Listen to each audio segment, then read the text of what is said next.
Finally able to finish the R8.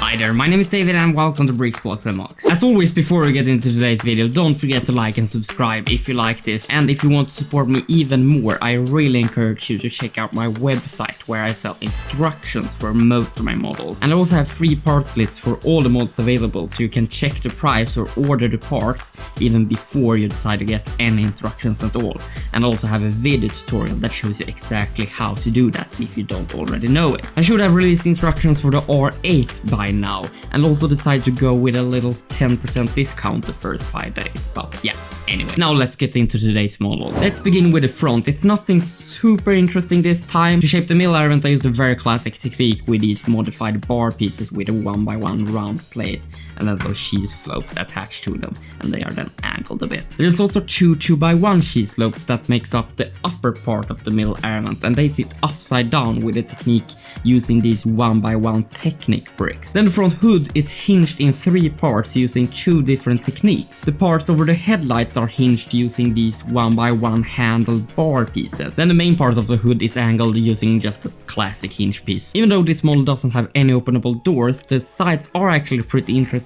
anyway, because it's quite a lot of things that's happening here. First of all, we have these 2x4 curved slopes that actually leads into the part that makes up the air vent. And then the part that actually makes up the air vent is probably my favorite thing of this whole model. It just uses a very interesting technique. First of all, to create the lower panels, it uses 2 brackets. Then we have this part with these 2x1 vent slope pieces that matches together with all kinds of techniques involved. Some Technic bricks, brackets, and also some jumper plates.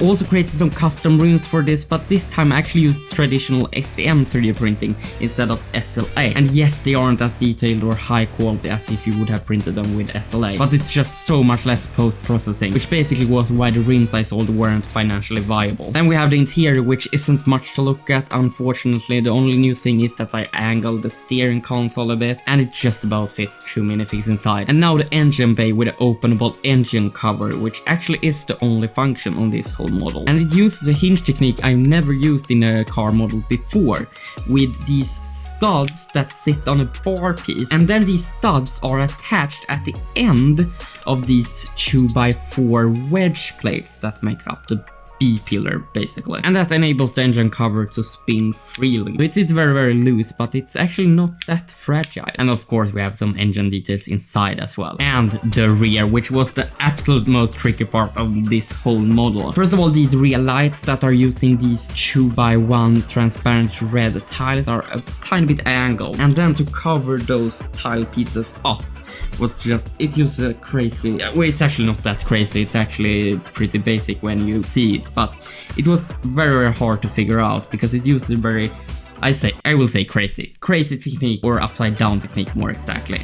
But in the end, I'm just really happy with it. It maybe stretches the pieces a tiny bit, but yeah, I'm just fine with it. And then to attach the bigger portion of the rear, the right distance from these mudguards and wheels, I again use some modified bar pieces with a stud and also modified bricks with studs on the side. But yeah, that's all it for today. Don't forget to like and subscribe and check out my website if that sounds interesting. And again, 10% of the instructions for this the first 5 days they are out. A bit simpler video today, but yeah, next video I hope gonna be a real banger. That's for another day. Until next time, bye for now.